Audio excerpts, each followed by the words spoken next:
VP Sadiq camp versus শহীদ ওসমান হাদি ইনকিলাব মঞ্চ, আপনি কার পক্ষে? এরা দুইজনে যদি ঢাকা ৮ আসনে নির্বাচন করে, আপনি আমি কাকে ভোট দিব? দুইজনেই তো সবার পছন্দের। একদিকে সাদিক ক্যাম্প দি ক্রেইজ, আর একদিকে ইনকিলাব মঞ্চ শরীফ ওসমান হাদি। তার পরিচয় দেওয়ার কিছু নেই, আগুন এক কথায়। শেখ হাসিনা ব্যক্তিগতভাবে এই দুইজনকে প্রচন্ডভাবে ভয় পায় এখন। এবং আপনি যদি খোঁজ নেন যে আওয়ামী লীগ যদি সুযোগ পায় অবারিতভাবে হত্যা করার, যে তারা কাকে কাকে খেয়ে দিবে, একদম টপ লিস্টে থাকবে শরীফ ওসমান হাদি, ভিপি সাদিক কায়েম, পিনাকি ভট্টাচার্য। এরা বিএনপি জামাতের শীর্ষ নেতারা অনেকে আওয়ামী লীগ ওভাবে ভয় পায় না বা গুনে না, কিন্তু ভিপি সাদিক কায়েম এবং শরীফ ওসমান হাদি, পিনাকি ভট্টাচার্য দেয়ার মাল। তো এখন আমরা সাদিক কায়েমকে তো অন্তরের অন্তঃস্থল থেকে শ্রদ্ধা করি, ভালোবাসি। জুলাইয়ের পক্ষের শক্তি, ইসলামপন্থী সবাই। অন দি আদার হ্যান্ড ইনকিলাব মঞ্চের শরীফ ওসমান হাদি বিপ্লবী কণ্ঠস্বর, অন্যায়ের বিরুদ্ধে। অনেক জুলাই যোদ্ধা বিক্রি হয়ে গেছে, কিন্তু শরীফ ওসমান হাদি বিক্রি হননি। একজন আমাদের ছোট ভাই আর একজন বন্ধুবর। তা আমরা কার পক্ষে নিব? এটা একটা ডিলেমা। দর্শক, কথা স্পষ্ট, আমরা এই দুইজন একজন আরেকজনের বিপরীতে দাঁড়াবে এটা আমরা কল্পনাও করতে চাই না। কিন্তু রহস্যটা কি? বিভিন্ন গণমাধ্যম রিপোর্ট করলো যে ঢাকা ৮ আসনে মির্জা আব্বাসের বিপরীতে সাদিক কায়েমকে জামাত প্রার্থী করতে পারে দাঁড়িপাল্লার প্রতীকে। এখন যেটা বলছে জামাতের লোকজন, মির্জা আব্বাসের বিপরীতে হেভিওয়েট প্রার্থী লাগবে। যেমন জামাত ইসলামের ভিতরে এটা একটা পারসেপশন বা আন্ডারস্ট্যান্ডিং নতুনভাবে, যে জামাত ইসলামের পক্ষ থেকে এখন পর্যন্ত যিনি প্রার্থী advocate doctor Helal Uddin, he is not competent to fight against Mirza Abbas. Helal Uddin সাহেব কয়েকবার ধরা খেয়েছেন, এরপরে তারা নির্বাচন করার সুযোগ আছে বলে আমি মনে করি না। বিশেষ করে দেখেন, ঢাকা ৮ আসন রাজনীতিতে অত্যন্ত তাৎপর্যপূর্ণ বা রাজনীতির সবচেয়ে গুরুত্বপূর্ণ আসনের মধ্যে একটা। এখানে প্রচুর ইয়াং ভোটার, ঢাকা বিশ্ববিদ্যালয়, এখানে শাহবাগ, মন্ত্রীপাড়া, বাইতুল মোকাররম, আরো কত কিছু অভিজাত অনেক স্কুল আছে এখানে।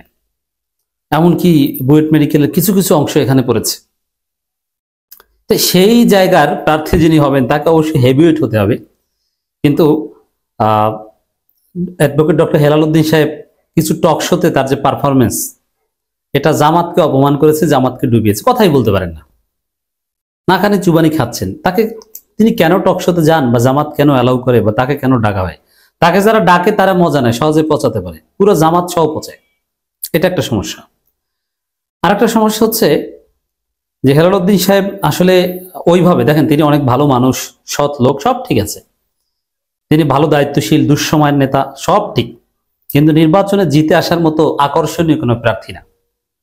ঢাকার অন্যান্য প্রার্থীরা সবাই কম্পিটেন্ট, কিন্তু হেলাল উদ্দিন সাহেবের এটা পরিবর্তন, এটা মাস্ট, এটা জামাত পরিবর্তন করবে আমরা যতটুকু ইঙ্গিত পেয়েছি। কারণ তিনি কিছুদিন আগে মিডিয়ায় আরেকটা কথা বলেছেন যে আপনি এমপি হতে হলে কি করবেন। তিনি বলছেন যে আমি এমপি হতে পারলে ইন্টারনেট ভিত্তিক পড়াশোনা চালু করব। এই যে বাংলাদেশ মেডিকেল বিশ্ববিদ্যালয় পিজি যেটাকে বলে, ওটা কিন্তু ঢাকা ৮ মধ্যে, যে এই ৮ মধ্যে এটা একটু পড়াশোনার মান ভালো করবে, ইন্টারনেট ভিত্তিক। কি হাস্যকর শিশুসুলভ কথা বলছেন।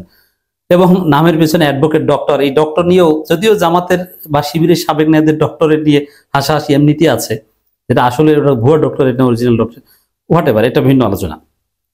ওভারঅল এটা জামাতের মধ্যেও, আমি জানি জামাতের হাইকমান্ডের মধ্যে এই বিষয়ে স্পষ্ট আলোচনা হয়েছে যে ঢাকা ৮ আসনের প্রার্থী মাস্ট বি চেঞ্জড, জামাত পরিবর্তন করবে। এ কারণে জামাতের লোকজন এই অনেকে প্রস্তাব করেছে, যেহেতু হেলাল উদ্দিন সাহেবকে রাখা যাচ্ছে না, আর তিনি অলরেডি ফেল করে ফেলেছেন। কারণ ঢাকা ৮ আসনের ভোটারদের যে কোয়ালিটি, অনেক swing voter, young Gen Z voter. এখন এই ইয়াং জেনজি ভোটার এরা কি দেখে ভোট দেয়? এরা নর্মালি আপনার কথা বলার স্টাইল ইয়াং, এনার্জেটিক, তেজস্বী ভাব আছে, স্মার্টনেস আছে, এবং সৎ, যোগ্য, ভদ্র, এগুলো সব কিছুর কম্বিনেশন দেখে ভোট দেয়। এগুলো কোনোটাই অ্যাডভোকেট ডক্টর হেলাল উদ্দিন আহমেদের মধ্যে নাই। তার মধ্যে কোনো তেজ নাই, ভাব নাই, কথাবার্তার মধ্যে, হাঁটা চলার মধ্যে, ড্রেস আপে কোথাও কোনো স্মার্টনেস বা স্টাইল নেই। অর্থাৎ তিনি এই আসনে প্রার্থী হওয়ার একদম অযোগ্য। তিনি দাঁড়িপাল্লাতে দাঁড়ান আর যাতে দাঁড়ান, জামাতের স্মার্ট লোকজনই তাকে ভোট দিবেন, এটা শিওর। এটা উপলব্ধি করে জামাতের লোকজনেই ভিতরে ভিতরে আলোচনা করেছে যে না, এখানে সাদিক ক্যাম্পকে দেওয়া যায় কিনা। জামাতের ভিতরে বেশ কয়েকটা মিটিং এ জামাতের এই প্রস্তাব দেওয়া হয়েছে যে সাদিক ক্যাম্পকে প্রার্থী করা যায় কিনা, এবং জামাত ইচ্ছাকৃতভাবেই সাদিক ক্যাম্পের প্রার্থী হওয়ার গুঞ্জনটা ছড়িয়েছে। এটা একদম ভেসে বেড়ানো কথা নয়। তবে হ্যাঁ, শিবির জানিয়ে দিয়েছে তারা এখন পর্যন্ত শিবিরের কোনো নেতাকে নির্বাচনের জন্য সিদ্ধান্ত নেয়নি, কিন্তু জামাত প্রস্তাব দিয়েছে, নট ডিসিশন। তার মানে প্রস্তাব যেহেতু দিয়েছে, Sadik camp is under consideration, আর যেহেতু ডক্টর হেলাল উদ্দিন সাহেব থাকতে পারছেন এটা নিশ্চিত, অতএব এটা নিয়ে আলোচনা করতে হবে। তো এই জায়গায় আবার এখন জামাতের লোকজনই অনেকে বলছে বা শিবিরের লোকজন বলছে যে এটা শরীফ ওসমান হাদির বিপরীতে সাদিক ক্যাম্প দ্বারা এটা হতেই পারে না। এমনকি জামাতপন্থী জনপ্রিয় অ্যাক্টিভিস্টরাও, পিনাকি টাইপের যারা আছে, মির্জাহান, এরা অনেকে বলছেন যে না, শরীফ ওসমান হাদি।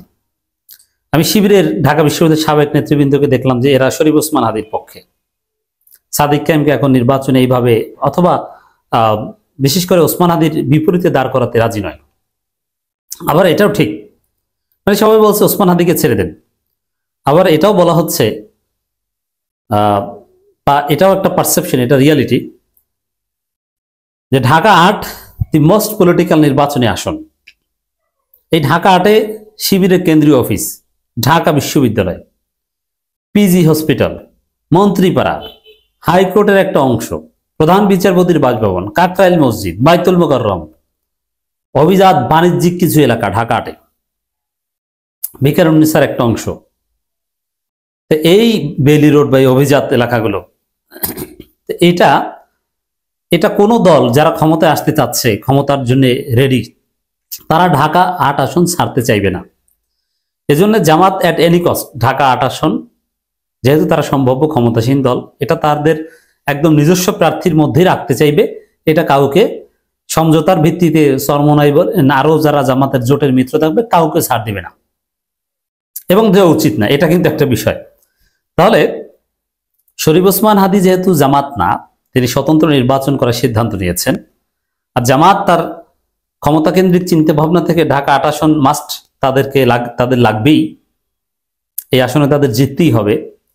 এ কারণে সাদিক কায়েমের প্রার্থিতার বিষয়টা জামাতই হয়তো বা সরিয়ে দিয়েছে, এই কারণে যাতে শরীফ ওসমান হাদি ফিল করে যে আসলে এইখানে জামাতের সাথে লাগতে যাওয়া ঠিক হবে না, অথবা তিনি নিজেই যাতে সরে যান, অথবা জামাতের সাথে কোনো সমঝোতা করেন।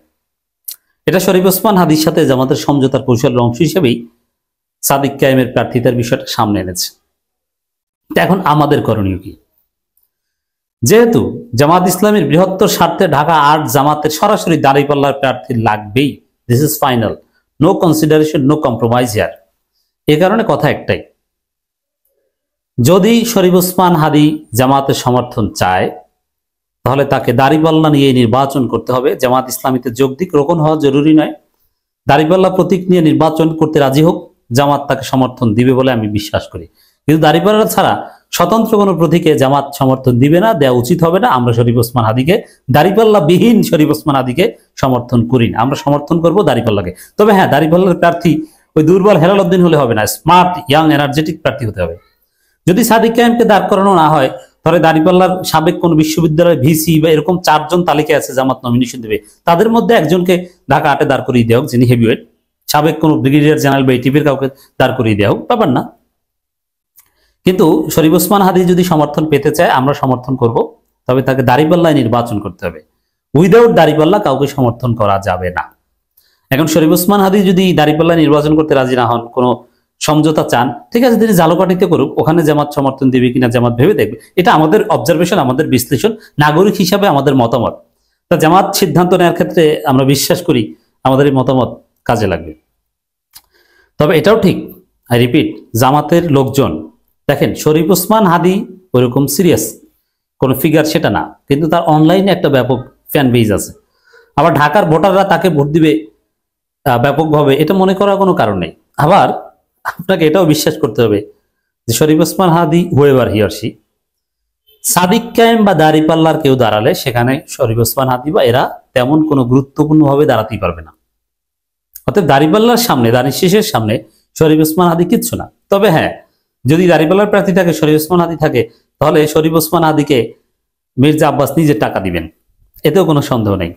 আর জামাতের যারা অরিজিনালি ওইখানে ভোটার বা চিন্তা করেন, ঢাকা বিশ্ববিদ্যালয়ের সাবেক, আমি অনেকের সাথে আলাপ করে দেখেছি, শরীফ ওসমান হাদির বিপরীতে সাদিক কায়েমকে দাঁড় করাতে তারা রাজি না। এজন্য সমাধান এইটা, সাদিক কায়েমকে সরাসরি দাঁড়িপাল্লার প্রস্তাব দেয়া, আর দাঁড়িপাল্লা প্রতীক নিয়ে শরীফ ওসমান হাদি নির্বাচন করলে তিনি জিততে পারবেন, এছাড়া জিততে পারবেন বলে মনে হয় না। এজন্য শরীফ ওসমান হাদিকে অবশ্যই দাঁড়িপাল্লা প্রতীক নিয়ে আসতে হবে, দেন আমরা সমর্থন করব।